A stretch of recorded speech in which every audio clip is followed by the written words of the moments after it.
Ajaran Buddha udah 2567 tahun lebih. Banyak ajaran yang bukan ajaran asli Buddha telah muncul dan baru ada setelah wafatnya Sang Buddha. Kita orang zaman sekarang tidak tahu lagi mana ajaran asli dan bukan tanpa menyelidikinya. Di mana kita harus menyelidikinya? Di dalam Dhamma dan Vinaya, seperti sabda Buddha di Digha Nikaya 16.6.1. Buddha berkata kepada Bante Ananda bahwa sesudah dia wafat, Dhamma dan Vinaya menjadi guru kita. Jadi ajaran-ajaran apa saja yang bukan ajaran Buddha? Misalnya ajaran vegetarian, jelas-jelas bukan ajaran asli Buddha dan tidak bermanfaat, malahan menimbulkan pandangan salah. Tetapi sebagian Buddhis sekarang sudah tidak tahu lagi. Mereka mempraktekkan vegetarian ini seakan-akan vegetarian adalah praktek yang benar dan bisa membawa pencerahan. Tentang vegetarian udah ada videonya, jadi saya gak bahas di sini lagi. Selain vegetarian ada Abhidhamma yang keasliannya juga sangat disangsikan. Ada dua kubu biku. Satu kubu menganggap Abhidhamma adalah asli ajaran Buddha, dan yang satu kubu lainnya menganggap Abhidhamma bukan asli ajaran Buddha. Salah satu biku yang menganggap Abhidhamma bukan ajaran asli Buddha adalah Ajahn Brahm. Jelas di YouTube ada videonya ya, boleh searching sendiri. Ada banyak buku atau video yang pro dan kontra tentang Abhidhamma ini, boleh baca atau nonton sendiri. Ada beberapa alasan yang membuat keraguan-raguan bahwa Abhidhamma adalah ajaran asli Buddha dan tidak penting untuk dipelajari. Alasan paling utama adalah kalau kita sering baca sutta, kita tahu tidak pernah ada dalam sutta manapun Buddha ngomong tentang Abhidhamma. Alasan kedua, sesudah wafatnya Sang Buddha 3 bulan, maka Bante Mahakassapa memimpin pelaksanaan konsili pertama atau juga disebut sidang agung pertama. Konsili pertama ini tujuannya untuk mengumpulkan semua ajaran Buddha yang beliau babarkan selama 45 tahun. Di konsili pertama ini dihadiri oleh 500 biku arahat termasuk Bante Ananda. Jadi jelas semuanya adalah arahat dan juga termasuk banyak murid terkemuka yang masih hidup yang ada di zaman Sang Buddha. Berarti semuanya adalah biku bermutu. Gak ada biku ecek-ecek di konsili pertama ini. Biku yang baru mencapai arahat tidak diperbolehkan ikut. Di sini Bante Ananda menuturkan Dhamma, yaitu Sutta Pitaka yang mencakup 5 kumpulan, dan Bante Upali menuturkan Vinaya, yaitu aturan kebikuan. Di sini kita jelas-jelas bisa lihat hanya 2 keranjang, Dwipitaka. Dan jelas sekali bahwa semua yang Bante Ananda dan Bante Upali babarkan itu didengar oleh semua arahat tersebut. Kalau ada kekurangan atau kekeliruan atau penyelewengan pasti ketahuan. Tentang konsili Buddhis ini banyak buku referensi dan websitenya, boleh cari dan baca sendiri. Alasan ketiga bahwa Abhidhamma bukan ajaran Buddha. Kalau kita sering baca sutta, kita tahu kalau ngomong tentang ajarannya. Dalam semua sutta, Buddha selalu hanya mengatakan Dhamma dan Vinaya, Dwipitaka aja. Juga di Digha Nikaya 16.6.1, Buddha berkata kepada Bante Ananda bahwa sesudah dia wafat, Dhamma dan Vinaya menjadi guru kita. Di sini juga jelas, Buddha juga hanya ngomong 2 keranjang, yaitu Dhamma dan Vinaya. Juga jelas di konsili pertama ini tidak disebutkan ada 3 keranjang, yaitu Abhidhamma Pitaka. Karena memang Abhidhamma tidak ada dalam ajaran Buddha. Setelah konsili pertama dan kedua, lebih kurang 230 tahun, barulah diadakanlah konsili ketiga. Dari konsili ketiga ini, mulailah Abhidhamma dimunculkan. Di sini jelas-jelas di konsili pertama Abhidhamma tidak ada. Kenapa baru muncul di konsili ketiga? Sumbernya dari mana? Jelas-jelas di waktu konsili pertama hanya ada Dwipitaka, 2 keranjang aja. Juga disaksikan 500 biku arahat. Makanya kitab-kitab yang dimasukkan setelah konsili pertama adalah susah dipercaya. Karena dalam sangha udah tercampur biku jahat. Di zaman Buddha aja udah banyak biku jahat, apalagi setelah wafatnya Sang Buddha begitu lama. Dan satu keganjalan lagi, kalau kita ada cek di Google, ada website yang mengatakan di konsili ketiga ini, Bante Mahakassapa sendiri yang menuturkan Abhidhamma tersebut. Ini jelas-jelas kesalahan yang konyol. Karena jarak antara konsili pertama dengan konsili ketiga adalah lebih kurang 230 tahun. Adalah sangat tidak mungkin Bante Mahakassapa hidup sampai waktu itu. Apalagi Bante Mahakassapa lebih tua dari Buddha. Kalau dibilang bukan Bante Mahakassapa yang hidup di waktu Sang Buddha. Itu adalah biku lain yang juga bernama Mahakassapa. Berarti informasi itu jelas-jelas tidak sesuai kebenaran. Jelas-jelas orang yang menulis website ini merusak ajaran Buddha dan memupuk karma buruk. Apalagi websitenya di copy paste banyak orang tanpa dicek kebenarannya.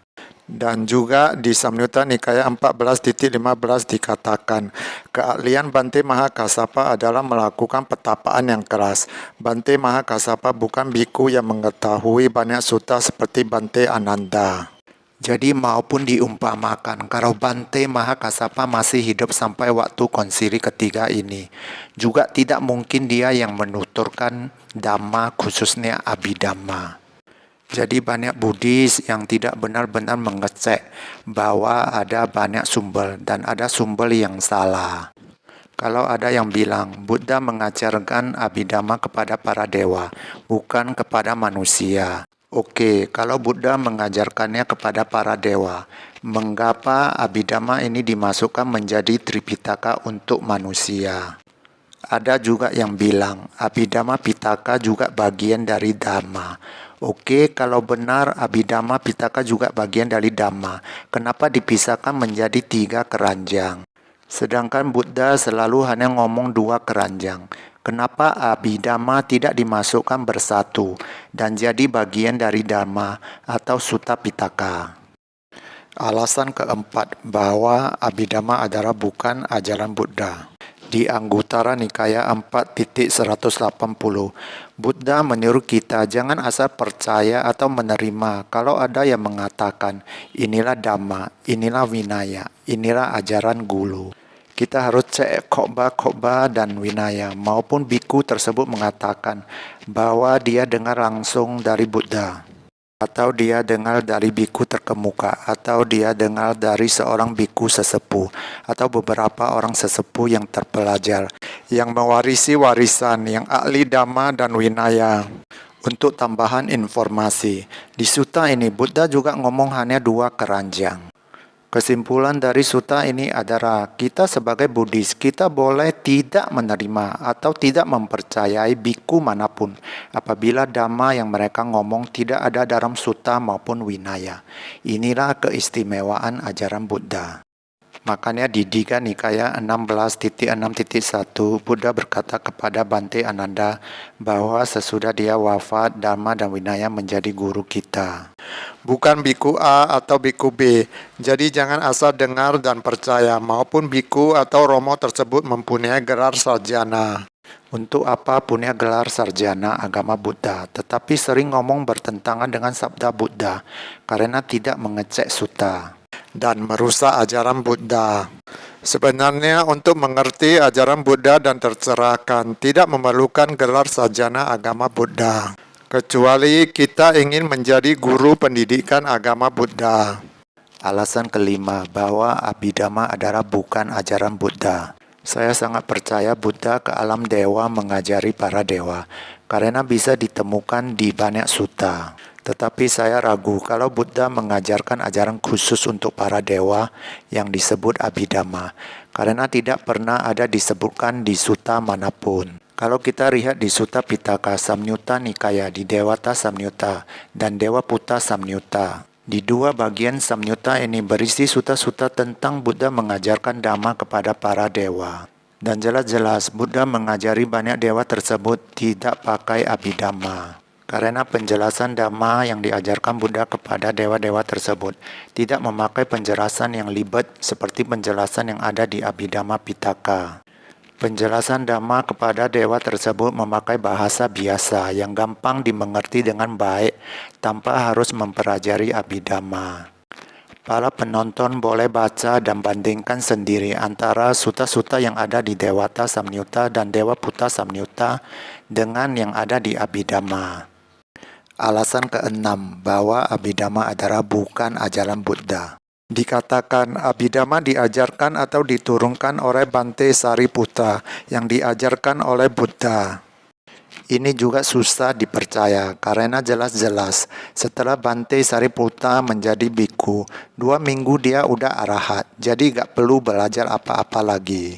Juga tidak pernah ada dalam sutta yang mengatakan bahwa Bante Sariputta mengajarkan Abhidhamma. Juga kenapa harus mengajarkan ke Bante Sariputta dulu, baru dari Bante Sariputta mengajarkannya ke biku lain. Kalau Buddha mau mengajarkan Abhidhamma ke orang lain, Buddha bisa mengajarkannya sendiri langsung kepada para biku. Kalau benar ajaran Abhidhamma susah dimengerti oleh biku, Buddha bisa menerangkannya dengan berbagai cara. Alasan ketujuh bahwa Abhidhamma adalah bukan ajaran Buddha. Cerita tentang Buddha mengajar Abhidhamma ke alam dewa, kebenaran cerita ini susah dipercaya. Karena cerita ini diambil dari kitab Dhammapada Atthakatha 14.2, bukan kitab Dhammapada. Juga cerita ini ada di kitab ulasan lainnya, misalnya kitab Attasalini, karya Buddhaghosa, dan lain-lain. Jadi cerita ini tidak pernah ada di sutta manapun. Atthakatha atau kitab ulasan atau komentari adalah komentar pribadi para biku yang dimasukkan saat mengedit kitab tersebut. Bukan sabda asli Buddha. Memang ada yang memasukkan beberapa sabda asli Buddha.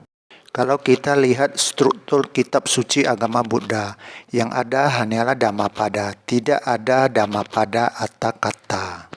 Kayak dulu, Khuddaka Nikaya hanya ada 6 buku, lalu menjadi 15 buku, tetapi sekarang udah ada 18 buku. Karena Sangha Theravada Myanmar di tahun 1956 menambah 3 buku ke dalam Sutta Pitaka Khuddaka Nikaya. Yang jelas-jelas 3 buku tersebut bukan sabda Buddha. Ini juga sudah ada videonya ya. Seperti Abhidhamma ini juga, sebelum wafatnya Buddha tidak ada.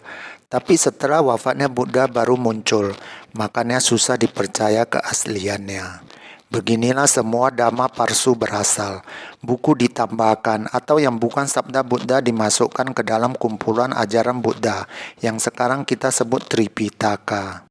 Atau ada buku yang bukan sabda Buddha dipakai untuk mengajar, misalnya Visuddhimagga. Sampai hari ini masih banyak terjadi dan bisa kita temukan di medsos, khususnya YouTube. Yang parahnya yang melakukannya adalah biku atau romo pembawa dhamma yang mempunyai gelar sarjana. Lalu diikuti oleh umat-umat pembuat video ajaran Buddha lainnya. Alasan ke-8 bahwa Abhidhamma bukan ajaran Buddha. Satu poin yang paling penting terlepas Abhidhamma ini benar ajaran Buddha atau enggak, dan bisa diajarkan untuk manusia atau enggak. Kalaupun ceritanya benar, tanpa belajar Abhidhamma pun terbukti orang bisa tercerahkan. Kita semua sering mendengar banyak murid Buddha yang tercerahkan hanya mendengar satu sutta. Dan kita bisa lihat semua dhamma yang penting adalah dhamma yang ada di Sutta Pitaka, bukan di Abhidhamma Pitaka. Kita semua tahu dhamma yang dibabarkan oleh Buddha yang pertama kali adalah Dhammacakkappavattana Sutta. Sutta ini ada di Sutta Pitaka, bukan ada di Abhidhamma Pitaka. Sutta ini ada di Samyutta Nikaya, Sacca Samyutta 56.11. Sutta kedua yang dibabarkan oleh Buddha adalah Anatta Lakkhana Sutta. Sutta ini ada di Sutta Pitaka, bukan ada di Abhidhamma Pitaka. Sutta ini ada di Samyutta Nikaya, Sacca Samyutta 22.59. dengan pembabaran dua sutta tersebut untuk pertama kali, 5 biku murid awal Buddha mencapai pencerahan. Sutta ketiga yang dibabarkan Buddha adalah Adita Pariyaya Sutta. Sutta ini juga ada di Sutta Pitaka, bukan ada di Abhidhamma Pitaka. Sutta ini ada di Samyutta Nikaya, Saca Samyutta 35.28. Dari pembabaran sutta ini, 1000 biku tercerahkan menjadi arahat. Bukan 1-2 biku, tetapi 1000. Di sini jelas-jelas terlihat 1000 biku tercerahkan bukan dengan Abhidhamma. Saya hanya kasih contoh 3 sutta ini aja. Masih banyak sutta lainnya. Kita tahu Buddha mengajarkan Dhamma selama 45 tahun.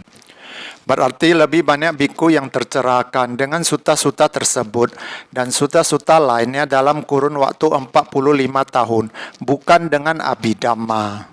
Juga boleh dibilang semua sutta-sutta penting ajaran Buddha ada di Sutta Pitaka, bukan ada di Abhidhamma Pitaka. Misalnya 4 kebenaran mulia, tilakana, 8 jalan utama, pancakanda, salayatana, nidana, 7 faktor pencerahan, dan lain-lain. Dan juga sutta-sutta penting tentang meditasi, misalnya Satipatthana Sutta, Anapanasati Sutta, Kayagata Sati Sutta, 10 kasina, 4 jana, dan lain-lain. Semuanya ada di Sutta Pitaka. Maupun Dhamma di dalam Sutta Pitaka begitu penting, tetapi orang-orang di zaman Buddha boleh dibilang semua dari mereka tidak mengetahui banyak Sutta Pitaka, kecuali Bhante Ananda, karena waktu itu belum ada buku, gadget, dan lain-lain. Di sini intinya orang-orang di zaman Sang Buddha tidak mengejar teori, apalagi Abhidhamma. Karena kebenaran Dhamma asli bukan sekedar pengetahuan yang kita baca atau dengar dari Buddha atau dari kitab suci. Untuk mencapainya harus melalui praktek. Untuk bisa praktek yang benar, tentu Dhamma teori diperlukan, tetapi Dhamma teori yang dibabarkan Buddha. Jadi untuk apa membuang waktu untuk mempelajari Abhidhamma yang bukan ajaran Buddha? Kalau kita salah jalan, lebih mementingkan teori, masih gak apa-apa kalau teori yang kita pelajari adalah benar ajaran Buddha. Inilah beberapa alasan kenapa Abhidhamma dianggap bukan asli ajaran Buddha. Bagi yang mempunyai argumen lain dan ingin berkomentar, dipersilakan. Oke, bagi yang merasa video ini bermanfaat dan ingin menanam jasa kebajikan supaya lebih banyak Buddhis dapat menontonnya, maka share ke teman-teman lalu tekan like, subscribe, dan komen. Bertemu lagi di video selanjutnya. Sabe Sata Bhavantu Sukhi.